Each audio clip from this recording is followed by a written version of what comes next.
وعلیکم السلام ورحمۃ اللہ وبرکاتہ۔ اللہ تعالیٰ آپ کے دینی ذوق اور شوق کو اللہ تعالیٰ اور بڑھائے، اللہ تعالیٰ ایمان میں اور بڑھوتی کرے، اور جو اللہ کے راستے کی دعوت دینے کا یہ ایک شوق ہے یہ اور بڑھائے اللہ تعالیٰ۔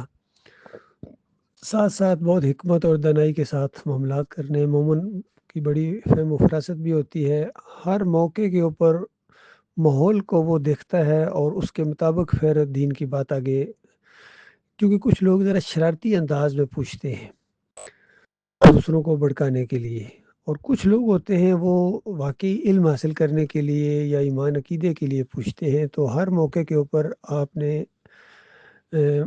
ماحول کے مطابق جواب دینا ہے۔ ساری چیزیں قرآن میں موجود ہیں، اور زیادہ زور آپ اس بات پر دیں کہ دیکھو قرآن کیا کہتا ہے۔ قرآن اور حدیث کا جو دین ہے یہ تو پہلے طے کر لینا کہ کیا قرآن و حدیث کے علاوہ بھی کوئی معیار ہے، تو وہ خود کہیں گے نہیں بھائی، قرآن و حدیث کے علاوہ تو کوئی معیار نہیں ہے۔ پوچھ لیں ان سے اگر کہ کیا تعداد معیار ہے یا کوئی علاقہ معیار ہے، تو پھر بتاؤں تاکہ اس طریقے سے ہم بات کریں۔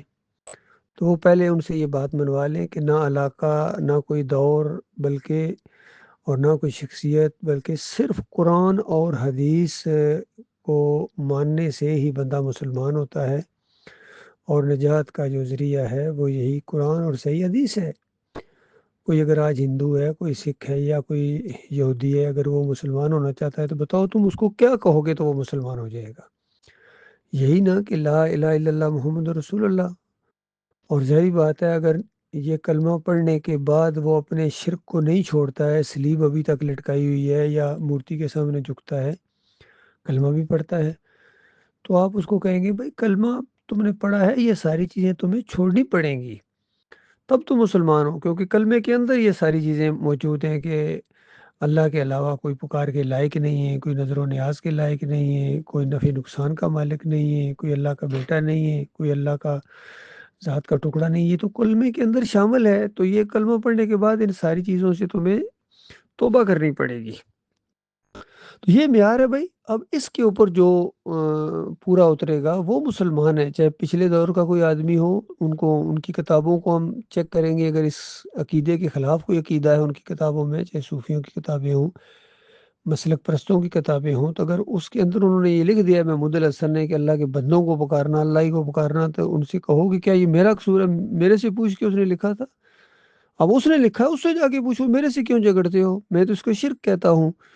اب آگے سے تم اگر کہو کہ نہیں وہ اتنے بڑے عالم تھے، تو اتنا بڑا عالم کیا شرک سکھائے گا یا سجدہ تعظیمی سکھائے گا؟ واسطے وسیلے جو سکھاتا ہے، نظر و نیازیں سکھاتا ہے، قبر پرستی سکھاتا ہے، عرس اور میلے سکھاتا ہے، چادریں چڑھانا سکھاتا ہے، گنبد کا وہ پجاری ہے، گنبد کا وہ رکھوالا ہے، تعویذ پہنا ہوا ہے یا امام زامن پہنا ہوا ہے، تو بتاؤ پھر یہ میرا قصور ہے یا اس کا قصور ہے؟ یہ بتاؤ، یہ ثابت کرو کیا یہ سب کچھ دین ہے؟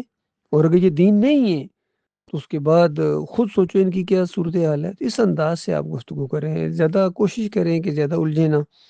کوئی جاہل قسم کے جو لوگ ہوتے ہیں ان سے نہیں الجھنا ہے، بلکہ یہ بھی اللہ کا حکم سمجھتے ہوئے ہم نے اس بات کے اوپر عمل کرنے۔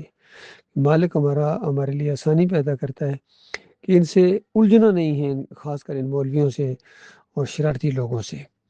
باقی جو مناسب لوگ ہوں ان سے بات آگے کوشش کریں، پہلے چند ساتھی بنیں تاکہ آپ کو ایک پلیٹ فارم ملے، اور پھر آہستہ آہستہ یہ بات آگے بڑھے گی۔ بہرحال یہ بہت بڑی خوش قسمتی ہے کسی کی کہ وہ یعنی دین کی بات کرے اور جم جانے کا وہ ارادہ رکھتا ہو، وہ تعداد نہ دیکھے۔ یہ معیار ہے، صرف ایمان عقیدہ معیار ہے، تعداد معیار نہیں ہے۔ اکثریت تو بلکہ مشرک ہوتی ہے، اکثریت عقل سے کام نہیں لیتی ہے۔ یہ ساری چیزیں تو اللہ تعالیٰ نے بتا دی ہیں۔ باقی حوصلہ نہیں ہارنا ہے، اپنے مالک اور خالق کے اوپر توکل رکھنی ہے۔ سورہ المومن کا وہ شروع میں پڑھے، اللہ تعالیٰ نے بیان کیا کہ دیکھو وہ عرش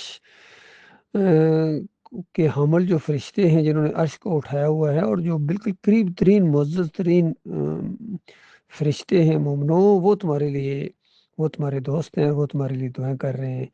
تو بالکل گھبرانا نہیں ہے، ٹھیک ہے جی، دعوت جاری رکھنی ہے، اور فہم و فراست کے ساتھ اور بڑی بصیرت کے ساتھ، حکمت اور دانائی کے ساتھ۔